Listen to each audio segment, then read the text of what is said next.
Happening now. We want to welcome our viewers from across the United States and around the world. This is the EdTech Situation Room. Good morning, good day, good evening. This is EdTech Situation Room, episode number 370 on March 4th, 2026.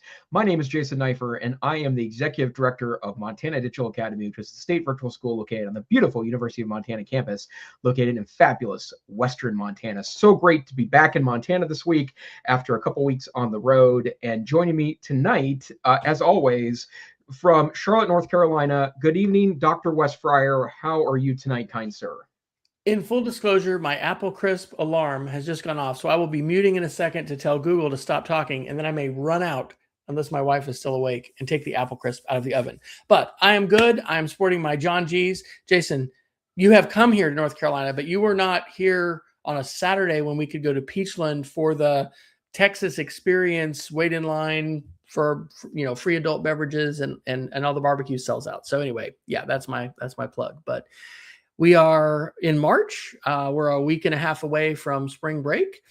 We're having to work 5 days this week, and I think next week, because I don't think we're having more ice storms and snowstorms. So, we're struggling through, but I think we can do it. And I understand that you are basically taking the EdTech conference world by storm. So Yeah, had a good couple of weeks. It was great to be in DLAC 2 weeks ago.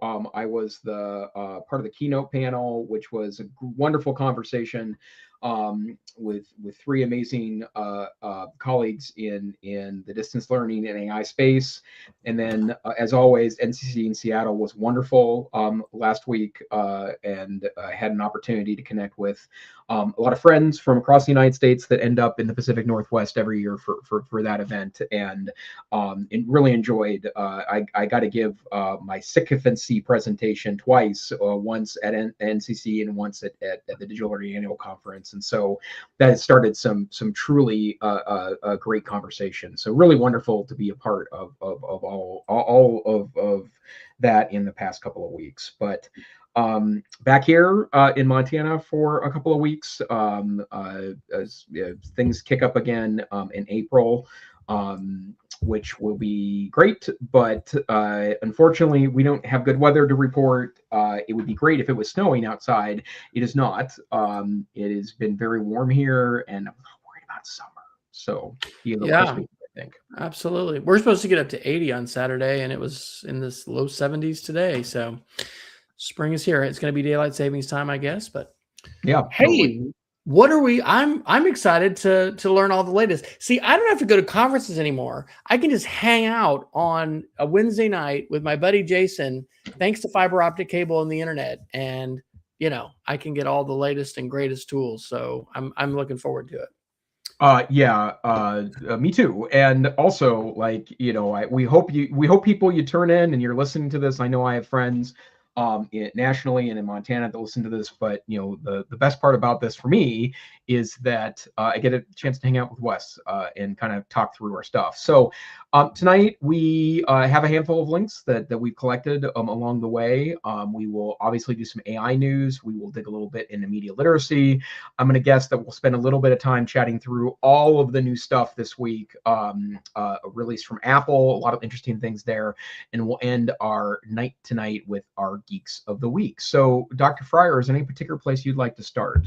Well, I know that I want to talk about the Apple stuff, but let's talk about Anthropic and this war with the Pentagon and ethics, and really just kind of a fascinating. I mean, the news feed is out of control, right? There's just all kinds of things going on. We're at war with Iran. There's all kinds of things, but actually this relates to it because a lot of defense tech relies on Anthropic, and Anthropic has not just gone in the doghouse. They've basically become banned by the United States government as if they were a foreign adversary. So first article is from the Associated Press. This was from February 27th. The headline, I think that was Friday. The headline is Trump orders U.S. agencies to stop using Anthropic technology in a clash over AI safety. And hello, we've got some different live viewers. This is the EdTech Situation Room. So we're going to be talking about tech articles from the recent past. And so basically what happened was, I guess when Anthropic had originally under the Biden administration contracted to provide enterprise level AI and that is an interesting thing about Anthropic is from really the beginning, they have been looking at enterprise, not just trying to go directly to consumer. And so they are, a major enterprise player, and it's not just the military, it's all kinds of different federal agencies.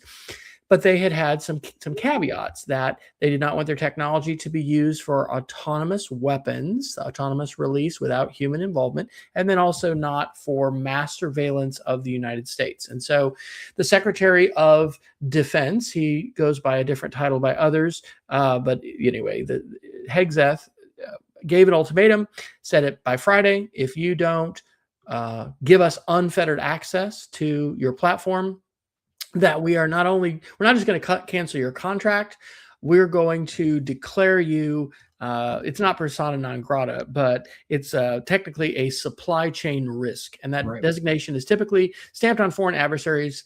And this is, in the words of some folks, an attempted corporate murder. So I'm going to go down there. Well, there's several links that we have. There's a great video from the 28th that is with Amadei, who's the CEO of Anthropic.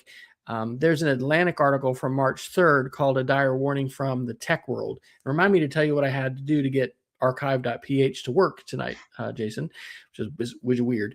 But the article, which one of the best that's in the Atlantic, it's linked there, is a Substack of Dean W. Ball on March 2nd, and it's called Claude, CLAWED, on Anthropic and the Department of War. And I'm not familiar with Dean Ball. I haven't been subscribing to his podcast. He actually helped the first Trump administration formulate a lot of their AI policy.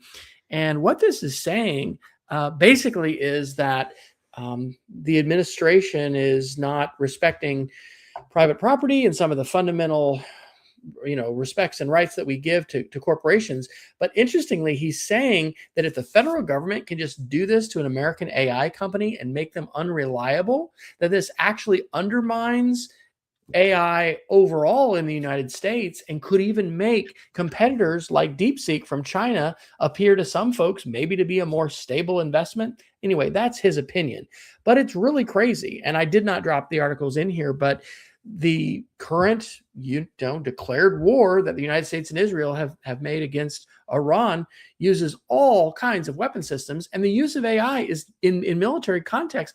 It's not just a future thing. It is a today thing. And this is apparently having an impact, and it really is just kind of a dumpster fire. So I will say, on a personal note, as I've mentioned before, over a month ago, I did discontinue my subscription to ChatGPT by OpenAI and went ahead and went over to Claude. Now, I'm also a pro user of Gemini. So I am major, Gemini Pro, Claude AI Pro user. I'm even prompting differently. So like I'll prompt in Claude, especially for images. And I can tell some stories about that if we want from our student-led conferences and just incredible visualization comics that I was able to create.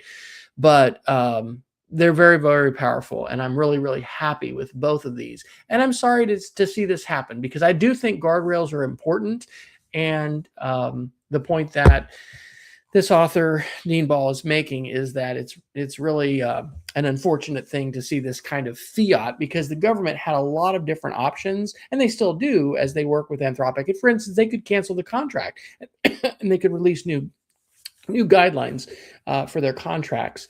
It really is a bullying approach, and it does seem sensible that this may have ripple effects beyond just one company, and it could have effects on the US AI environment more broadly. So do you have any thoughts about? Yeah, I mean, it's. I just want to double down on what you talked about in regards to the international competition around AI. And to be clear, I don't know enough to comment on the geopolitical part of this, but there has been a lot of arguments the last 2 years about how important it is for the United States to lead in the AI space. And one of the tensions there is commercial frontier models versus open source models. And most of the models that are being released, particularly by China, but this is also true of other Asian Pacific Rim countries. It's also true of, I think, Mistral is also an open source model as well.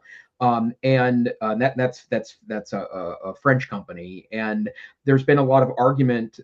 In fact, and I don't quite understand how this works. I have had some people push back during some trainings I've given around AI and education around open source models. That there's some inherent danger there. But the bottom line is that China is competitive in this space, maybe not the leaders, but the models they're releasing, because of their open source nature, are getting pulled apart and reconstituted in ways that make them a lot more applicable to a variety of strategies. And in fact, I'm going to share something here in a few minutes about some new open source models released by Alibaba in the last few days. And then later in the Geek of the Week section, I'll talk about an app that runs these literally on a relatively recent iPhone. Some of these smaller models at a capability that is roughly equal to where the frontier models were a year and a few months ago. And so the fact that we can get open source AI to work in a variety of those contexts becomes very interesting and might be actually a huge play for education. But I think that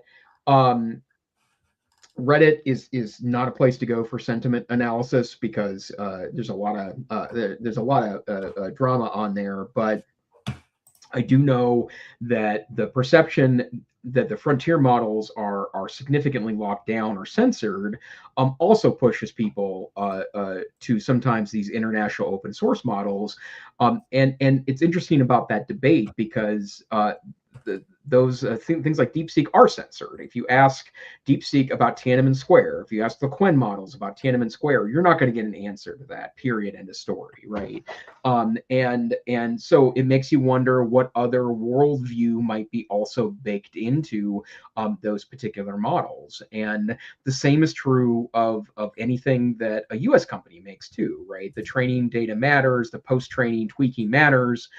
So yeah, it will continue to be a big, I think, complicated and hairy debate. But the thing that I can't help but to think about pretty frequently is that these models still remain extraordinary black boxes, right? Like, we know a lot more than we did maybe say a year and a half ago. But I'll just remind our viewers, we talked about this when Hardfork had the engineer from Anthropic on a couple of years ago. But they will fully admit to you that they don't know how these things work, right? And that it's still kind of a mystery. And then in a lot of cases, we keep throwing compute and other resources at these models in a hope to make them better, but we still don't exactly know what the best case scenarios are for all these pieces. Yep, absolutely. These models, and they're changing so quickly, and some of that is positive. It's just, yeah. Jason and I were talking before the show. We got to write a book, man. I think we need to, because there are good strategies to stay appraised of what these capabilities are and where this is going. But it is just like the internet's fractured, and we've talked about this with with Iran, with North Korea, with China, with different countries that were wanting to, and Russia wanting to restrict access and maybe have an internal internet, and basically not allowing for free fettered access.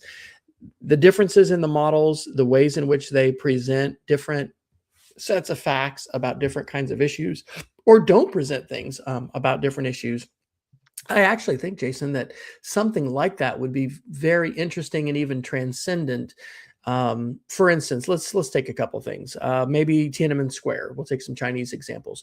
Maybe the Uyghurs in Western China that have been a very persecuted group of folks for a number of years and continue to be. Chinese models are going to have very different views of the facts and all of the things surrounding, those incidents and those people and events.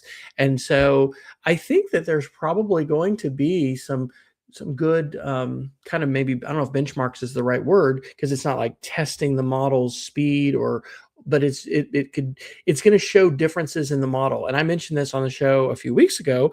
Accidentally, my spouse and I just discovered, because she was using her school account on Gemini, and then I had done something, and I was like, what is that result? And it was all about space and astronauts, and it was a live person, but there were different guardrails, which I think our IT department has put in.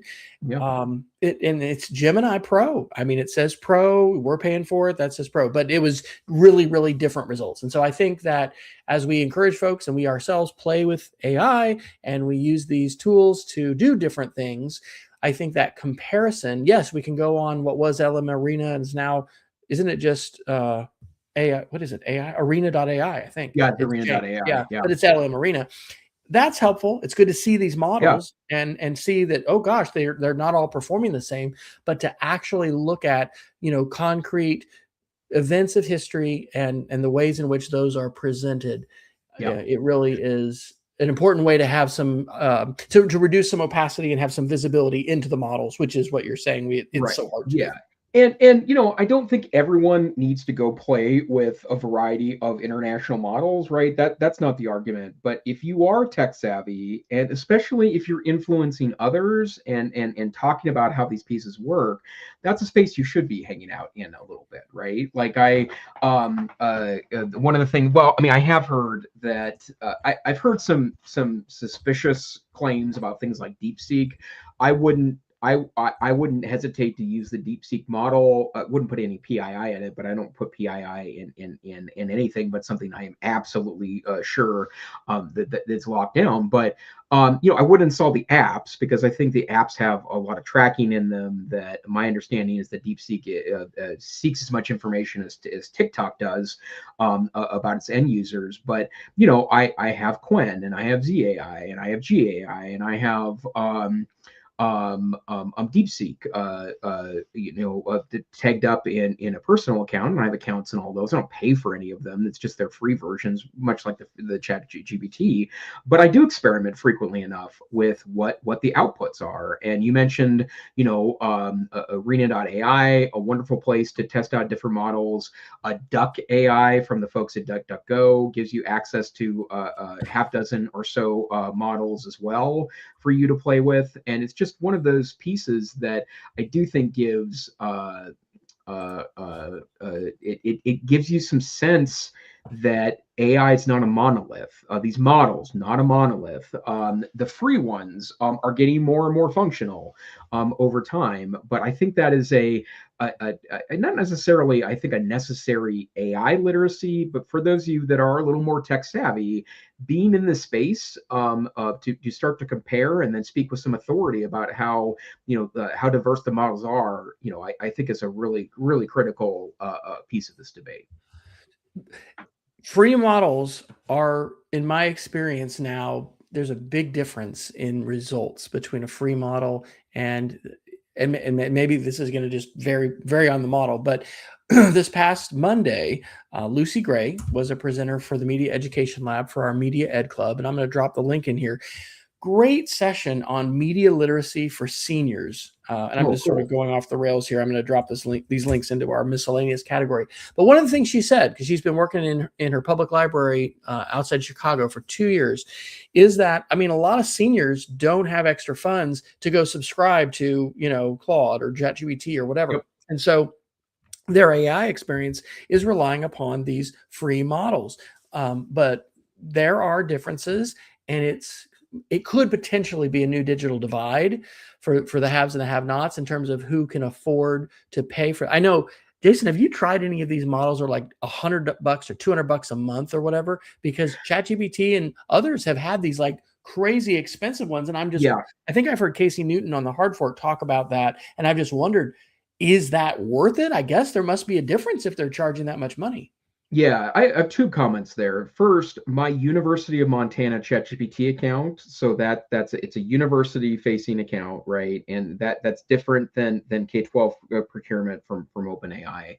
That account includes 10 or 15 and I can't remember what it's called, pro level searches. I'm not entirely sure what the terminology is, but it is the super advanced stuff that only comes with the $200 a month model. I only get 10 or 15 searches with it, or queries with it.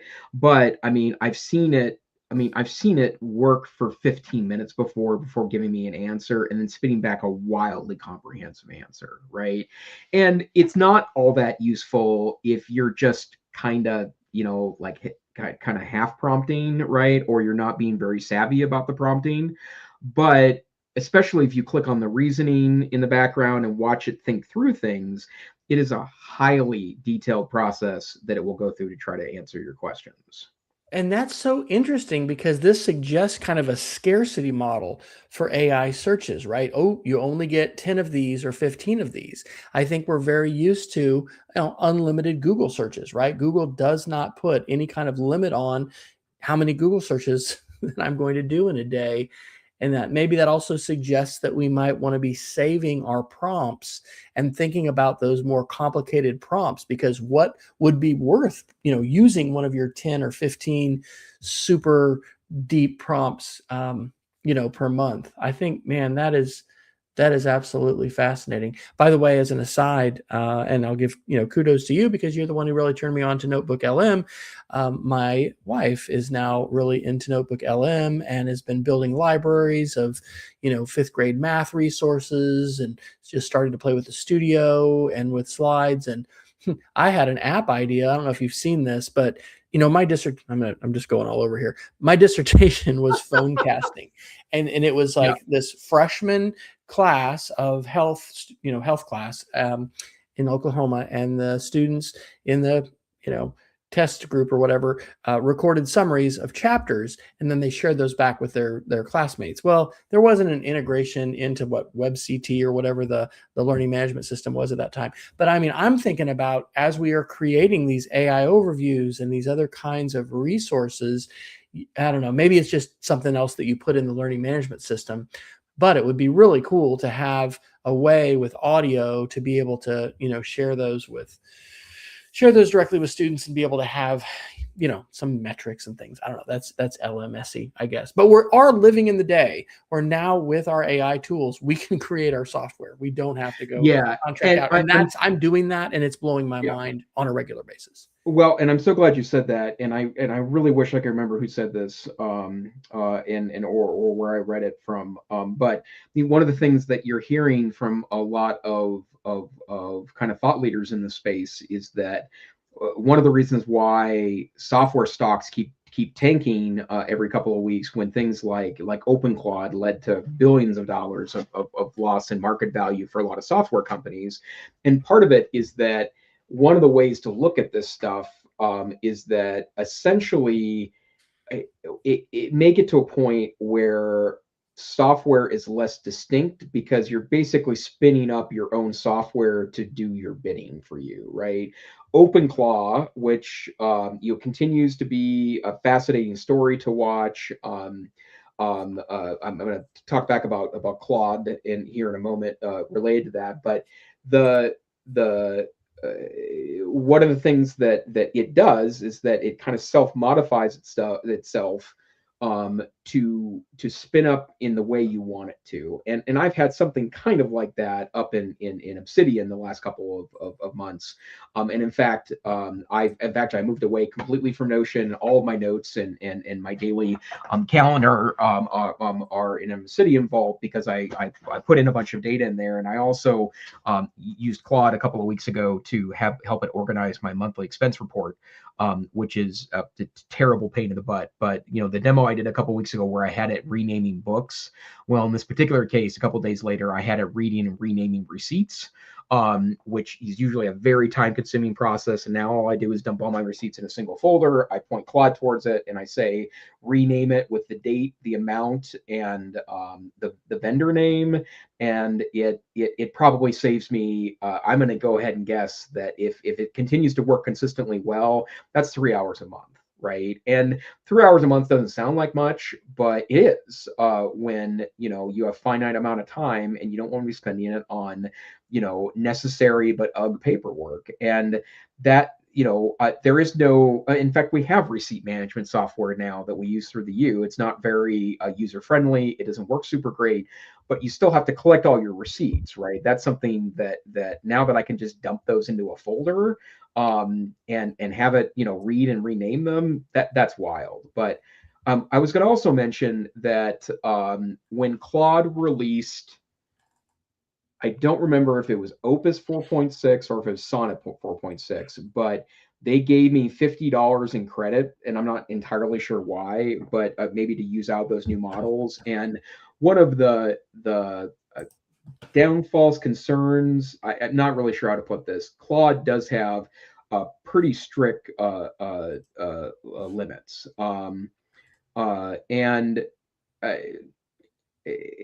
you run into them frequently. I'm not sure if that's the right word. Easily is probably. And so, there have been days when I've been really hitting the Claude app pretty darn hard, and I run out of credit, and so I have to wait for X amount of time. Well, they gave me $50 in credit, which allows you to top off when you run out of piece. And I have to say, like, I probably, it's in light of how clutch Claude has become because of the co-work feature where I can point to directories to do work for me, it might be worth it for me to spend $50, $75, $100 extra a month, or eventually upgrade. It never made sense to me before. I've never even done a trial of one of the more extensive pieces. But if co-work continues to evolve the way it appears to, and then also, I am also using OpenWork, which I talked about a couple of weeks ago. It's an open source version of the Claude cowork. That's really great, but it also sucks up tokens pretty quickly. And so I have OpenRouter plugged into that. And there are some open source models that are much cheaper than even the super cheap flash mode models from the Frontier models. Like, it may make more sense to me at some point just to go ahead and upgrade to the $100 or $200 a month piece there. And that's wild to me, right? And of course, at that point, I would have to use that as my primary AI strategy, because that's a lot of money. But also, 3 hours a month saving on receipts like that, I've started working on my taxes for this year, and I've been collecting charitable giving receipts, and also some of the stuff I do for a little bit of the side gigs that I do. I mean, it's been better for that. Like, and that is, I think we should start collecting these. You probably already have a collection of helpful prompts and strategies. One of mine now is I'm using Claude to create detailed prompts that I then feed back into Gemini and Nano Banana, and with some images that I want it to use as base images, like when I do cartoons and stuff. But what you're talking about with receipts and these other things is like taking unstructured data, and it can be both digitized data or like, receipts. I guess it has to be digitized in some way, but being able to take that unstructured data and then do stuff with it, or organize it, look for patterns. I think that those are, it's like in our webinar this Monday with Lucy Gray, she was talking about how not all seniors, and this is not just true of seniors, but they think of Googling things. I think, you and I, and probably a lot of the folks we hang out with, of course, it's natural. I don't know this, let me Google that. And so now using AI is getting to be a reflexive response, but then also thinking about, oh, I've got all of this, unorganized data. Now I can suddenly, create a notebook, LM notebook, or another repository, even a folder in Google Drive, and then suddenly I can have my AI assistant work with that and do really powerful things with it, unstructured data. Because we actually have in our department analytics as one of the names of our acronym, and I'm about to do a geomap lesson, or a unit, I guess, with my web design middle schoolers. And I'm going to require that they have over 100 data points in their geomap that has multiple things. They're going to have to do it with data. I mean, of course, they're going to use a spreadsheet and they're going to use a layered data. But I think that we ought to probably be not only playing with that and doing that ourselves, but then thinking with students, how can we work with unstructured data and how can these AI tools do things? And then how do we check it? You want to check it to make sure that it's accurate. Well, and I think I mentioned this a couple of weeks ago when we were talking about OpenClaw, but like, I mean, there is a shocking number of bigger concerns here, right? So, I don't want to diminish those, but the parts that I keep thinking about is how can we help organize and automate the unglamorous parts of our job, right? Like, I think there's plenty of conversations to have about whether we're okay with AI grading. There's almost certainly a thousand discussions to have over the generation of content. I mean, those are all important discussions. I don't want to diminish that. But if AI just got to the point where it could collect the field trip receipts in the background and give you a report at the end of the day of who hasn't turned them in yet, and then offer to email to remind those parents or text them. That's great.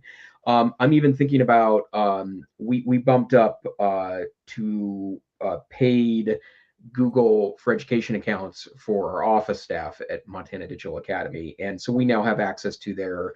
And I'm sorry, I don't remember the name of the fancy thing. It's a workplace, a higher tier of Google Workplace. Yeah, and it has access to their kind of agentic-ish piece, and so when I've already started playing with it, but one of the things that it does for me now, and I just set this up yesterday, and it did it for me both times today. But at 7:30 in the morning, it goes in and looks at my email from the last 36 hours and finds any email that needs to be responded to that has not received a response yet, and then it does the same thing for me until 4 o'clock or at 4:30 in the afternoon. And so I have 2 touch points.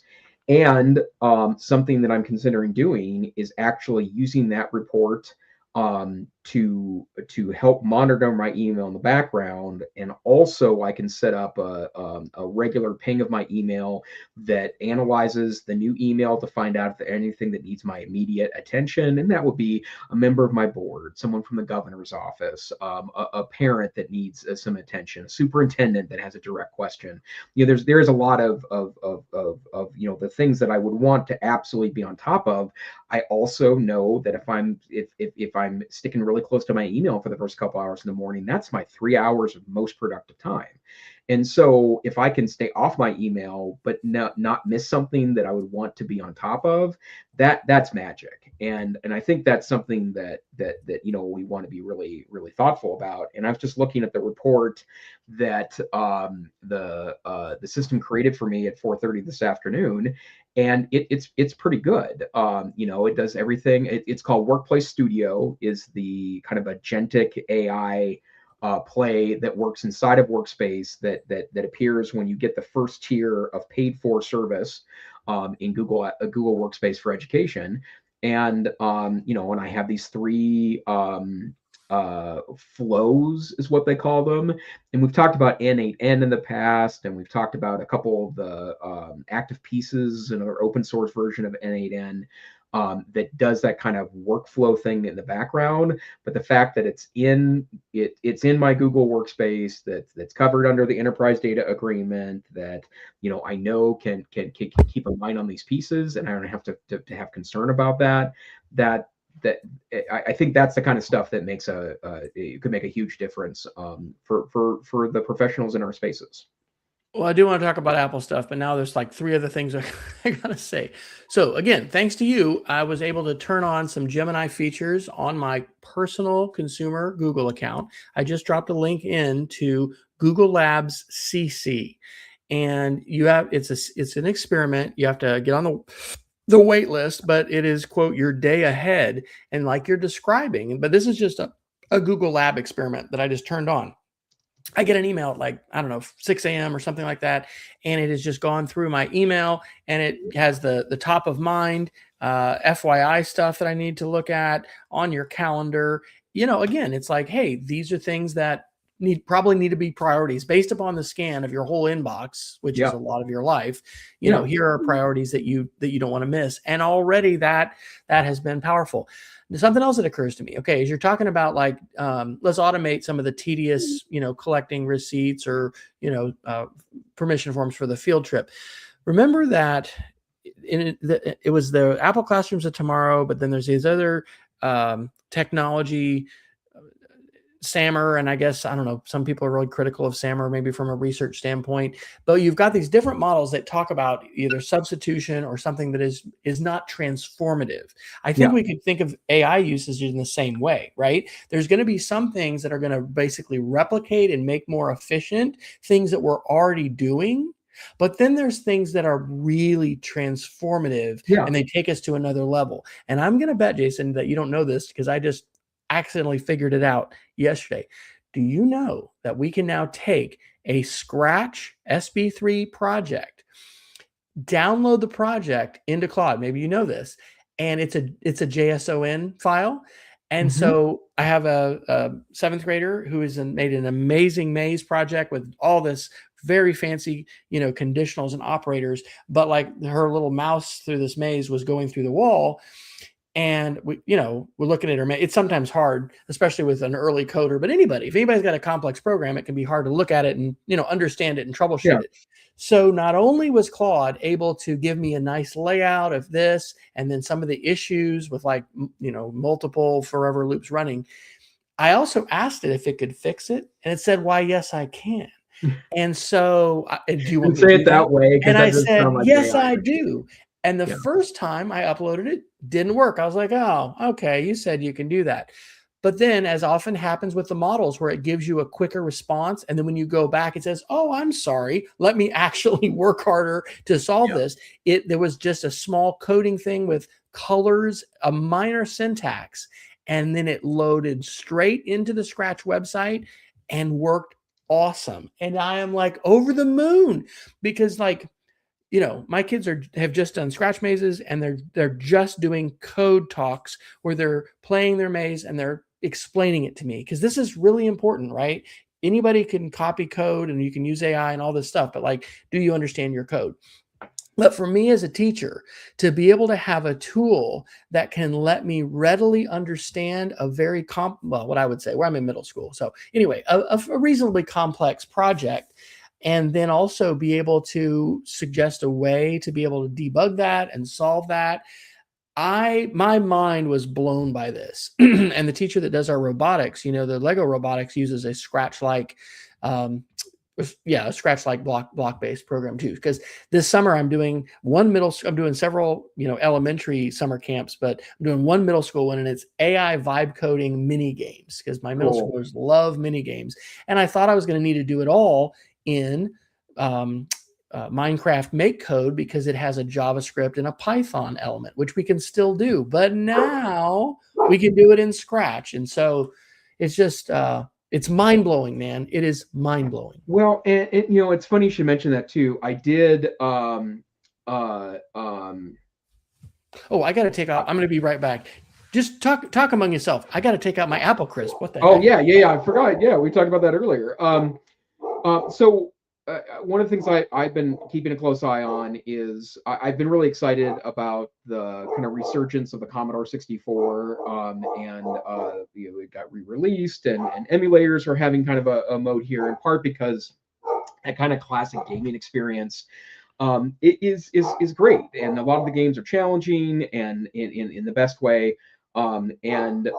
people are starting to vibe code programs for older platforms. And there's been a homebrew for the NES and the Atari 2600. And the fact that people are working on, by the way, sorry, my dog Lou is losing his stuff tonight, but the fact that people are vibe coding assembly language programs for the Commodore 64, and then basic programs for the Commodore 64 to breathe new life into that platform, it's just delightful. And I've heard that there's been some a lot of companies that are using highly legacy hardware, have been, using vibe coding strategies to create patches for long unpatched software. Oh, There's of course a lot of danger in all of that too, as we've talked about in the past, the security risks that are significantly increased in a world with,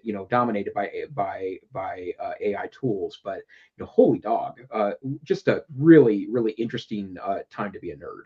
I kick myself that I did not move our Mac SE30 from the garage when we came to North Carolina. But I mean, it presents new challenges in the classroom. I gave my students an option for our copyright, fair use, and Creative Commons unit, in addition to taking these videos and summarizing them and making a web page. You can vibe code a game that teaches these concepts.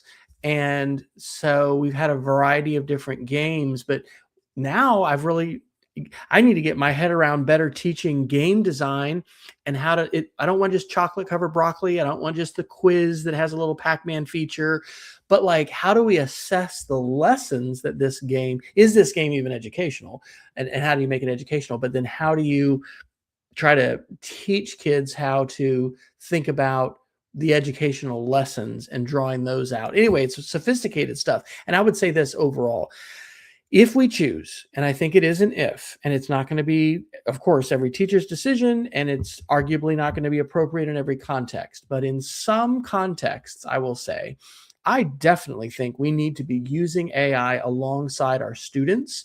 We need to be thoroughly documenting what we're doing so that we can have good conversations about what we did or what we didn't do, and the nuance of all that.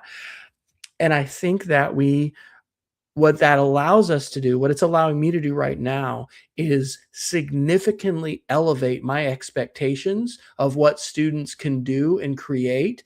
And it's transforming some of the conversations, because I'm having conversations with my middle school students now that I was not having a year ago.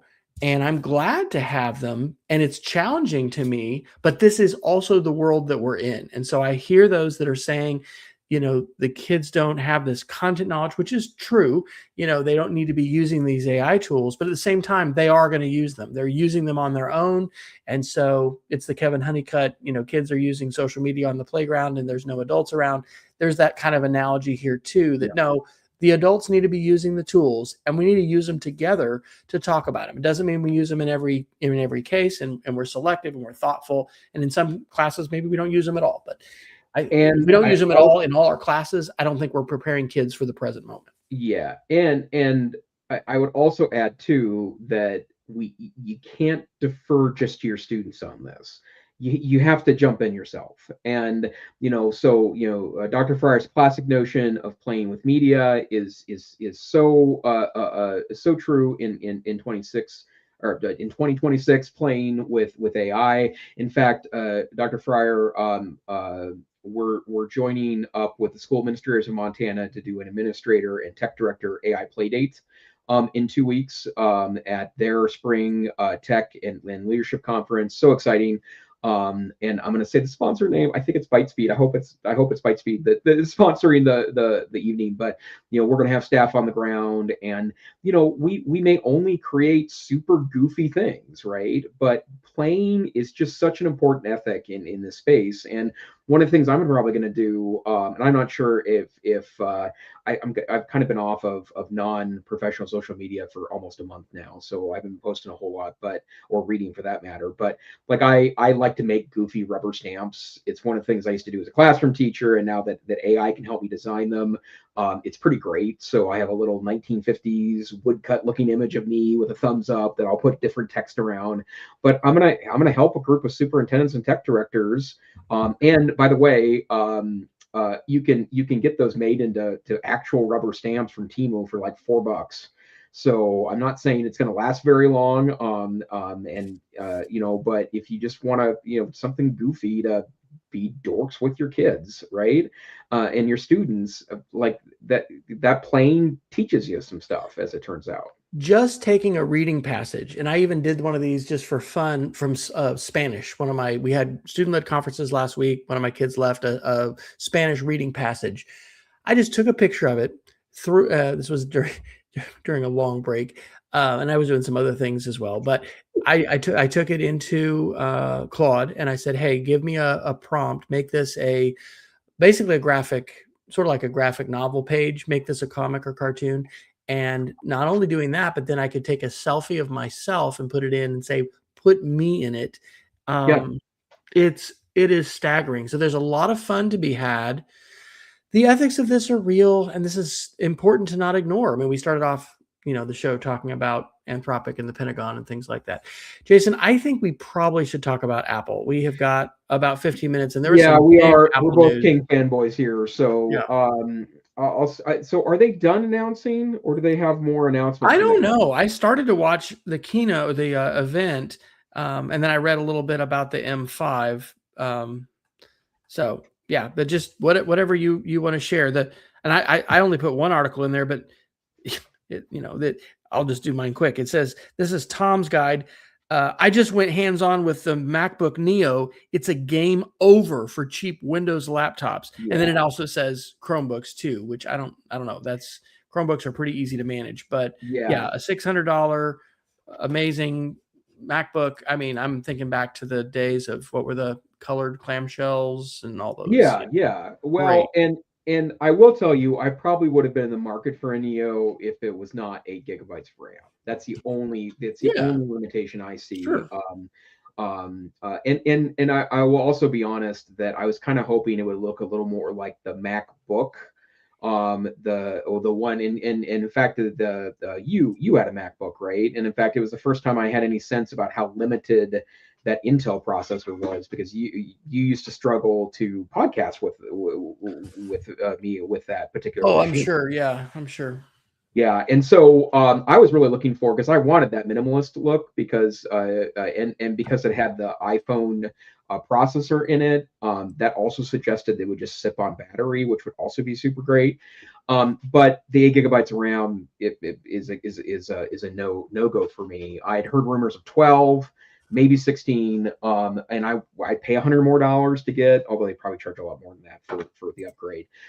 But ignoring all that for a second, I love the bright colors. I don't feel like, other than the RAM, they made a lot of compromises. And for schools, they're $500 is where they start. That's the education price. And that is, I mean, yes, you can buy, 4 infinitely crappy Chromebooks for that price. You can buy pretty good Chromebooks for $399, $499.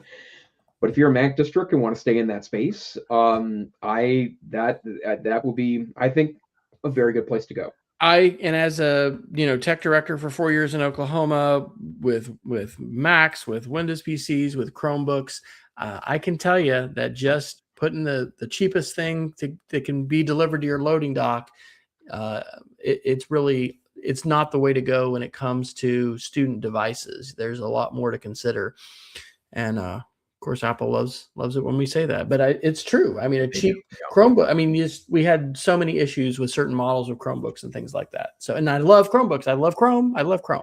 Yeah. But you have some real return on investment durability. The iPhone 17e is interesting, and I am not a candidate for that particular phone right now. Wait a minute. I thought you had a deal where you could upgrade every month or something. Yeah, I thought you were going to talk about the actual deal, which is every year. It's my new phone of the month. The I'm not in the market for an Apple or an iPhone 17e, because there's a lot of compromises on it. But I think about that in context of, like, my mom, for example. She loves her iPhone. I had been working with her on SE models, used SE models, how we've been upgrading her. But the plan I'm on with T-Mobile would give her a free upgrade. So I think we're going to go for it. But they're perfect. Like, if you're not, iPhone, the 17 Pro Max is the best-selling model of all the Pro Max has been the best-selling model of the last several editions of iPhones. So people are buying the biggest and most expensive. But unless you're relying on it professionally, or maybe playing games on it, their low-end phone is pretty solid. I did get to see an iPhone Air in the wild for the first time a couple of weeks ago. A friend of mine who's an administrator in the Missoula County Public Schools, she had one. And again, I'm not a candidate for that. I feel like there's too many compromises for it, despite the price. But the hardware was beautiful and thin and futury looking. And yeah, I look at you, me just fanboying all over this. Hey, people who've been with us would expect nothing less, Jason. So Yeah. no apologies needed.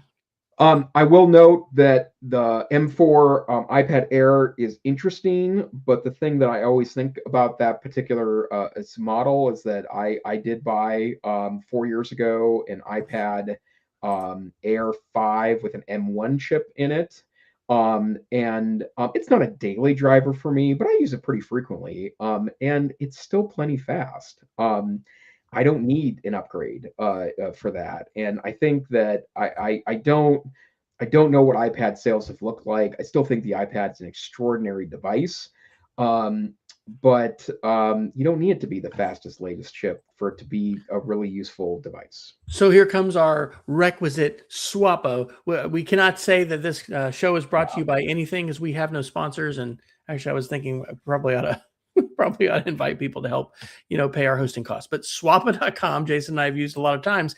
And whenever we have an Apple event, this is the good news, is that in addition, yes, you could get the latest, but you can also get the, last year's, 2 years ago, and it's going to be even more discounted because there are newer models that are out there. So don't overlook, tech that's a couple years old, because, we've certainly benefited from that. And we also, sometimes do the cutting edge stuff, but it's well, and depends I on don't what you need. think and the Apple stuff is just better in this space, right? Like there are a couple flagship Android phones that I would consider buying used, but when I got back into Apple phones, this was early middle pandemic, was I bought an iPhone X on Swappa for $150 that blew me away, right? One of the reasons why I it felt a little challenged by some of the iDevices was that embarrassingly, every time I got onto the newer device where you had to swipe up to go home, like it befuddled me a little bit, and I just didn't have the patience to spend the 20 minutes to figure out how the workflow goes. Well, so I didn't want to buy a new iPhone, and I didn't want to buy a new iPad, so I bought a used one that was dirt cheap. And the battery life was terrible, but it was pandemic time, so I wasn't leaving the house anyways. I could just keep it plugged in if I wanted all the time. And then I figured it out and got back into it. And, and I'm, again, a pretty tech savvy user. So if especially since they're keeping up the upgrades 5, 6, 7 years now, sometimes with these devices, pick one up at the fourth of the new cost, 2 or 3 years after it's out. It's better if you can find one that's got good battery life still, but those are replaceable by Apple. I was going to say, and you can just, if you've got an Apple store or, another option, you can get that battery replaced, and then, you're pretty much good to go. So, wow. Yep, totally. All right. So of all the products that they announced, and you said you were tempted by the Neo, but that memory, is a stopper for you. Anything just stand out as a temptation? I mean, I'm gonna look what they would give me for a trade-in for my M4 MacBook Pro, and the only reason why is because the battery's starting to tank, and I'm a little surprised. There's only 130 or 40 cycles on it, and it went from all-day battery life to gotta plug it in if I'm traveling with it for 8 or 9 hours. So, that would be on my only temptation. But I mean, all my Apple stuff, which is anywhere from 1 to 8 years old, all works great. And I mean, I love those studio displays, and I would love to be able to spend $2,500 to afford one, because it's probably a 10-year purchase for sure, right? But one of the things that I have going at work is my buddy Mike at work had an Apple Thunderbolt display that was like 12 or 13 years old. I figured out which cable it needed to plug into my M1 Mac at work, and it's a beautiful monitor, and it's 13 or 14 years old, right? Yeah. So, so I'll just use that. And, and here I'm looking at, what is this, a 27-inch, monitor, just an LG. But yeah, this model of being able to plug into a nice monitor, replace your system. Are you on your Mac Mini right now, or you on Yes, a? I am. My Mac Mini M4, probably the best computer I've ever purchased. And in Yeah, fact, for that matter, the M4 MacBook Pro is the best computer I've ever purchased. yeah, So, yeah. I'm on a. At school we have the larger monitor sizes.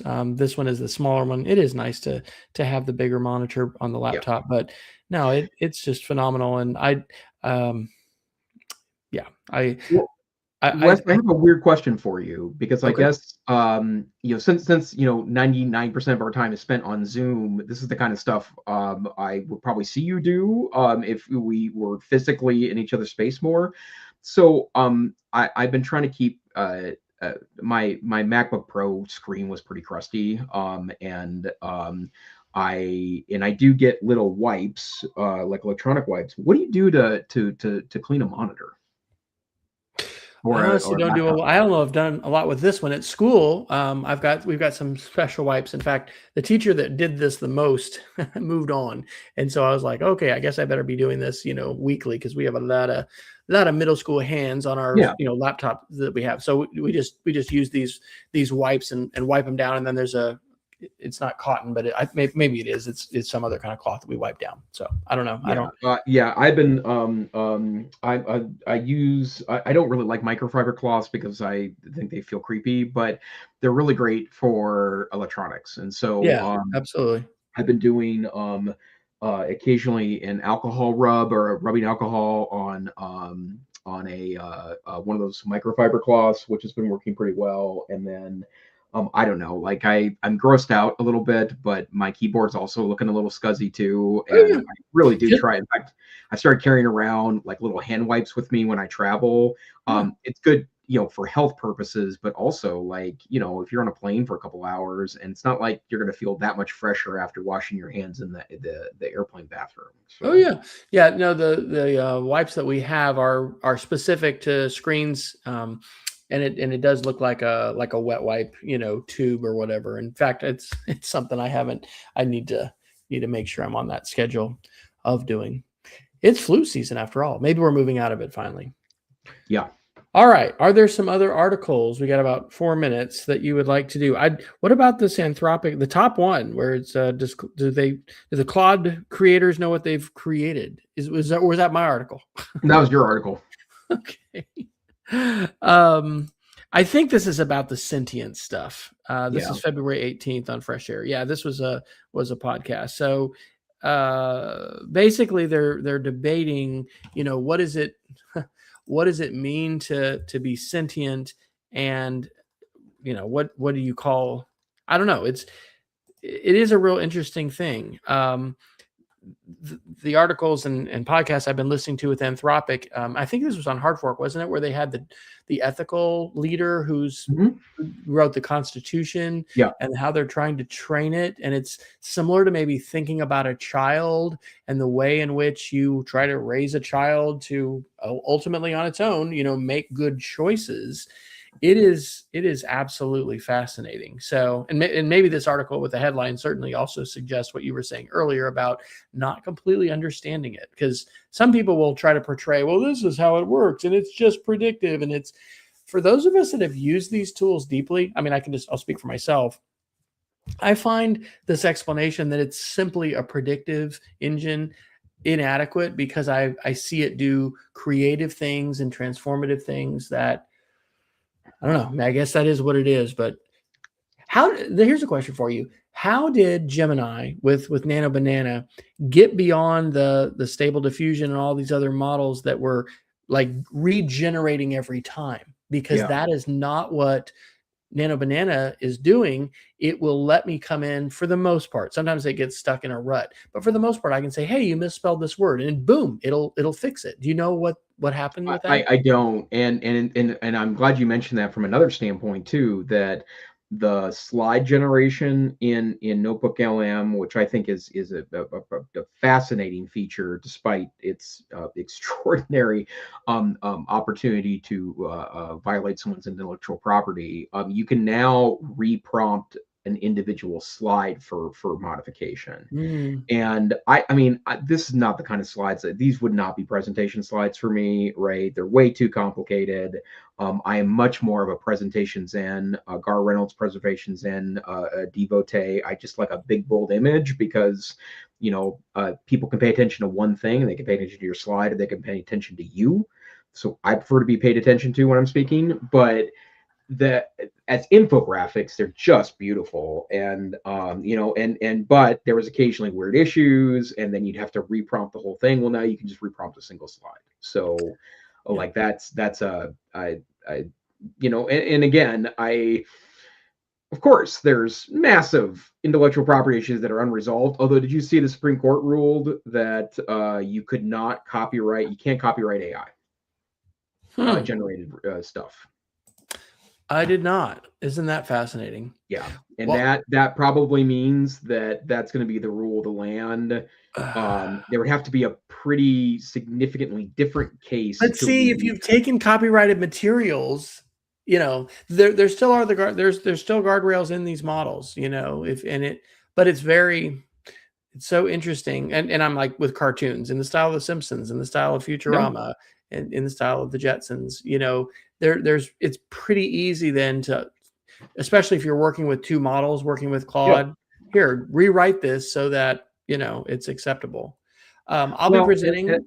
And just one other note there too, and there are guardrails built into Notebook LM and Nano Banana, but they're really easy to get around, right? Like you don't, if it doesn't do it by the name of the particular media property, for example, you can just put in all the character names, right, without even mentioning whatever the title of the series is, and it's going to generate that, right? Or you may have told me this, Wes, but there was someone that was getting to Homer Simpson images by saying a middle-aged, bald, yellow guy that works at a nuclear plant popped up Homer Simpson.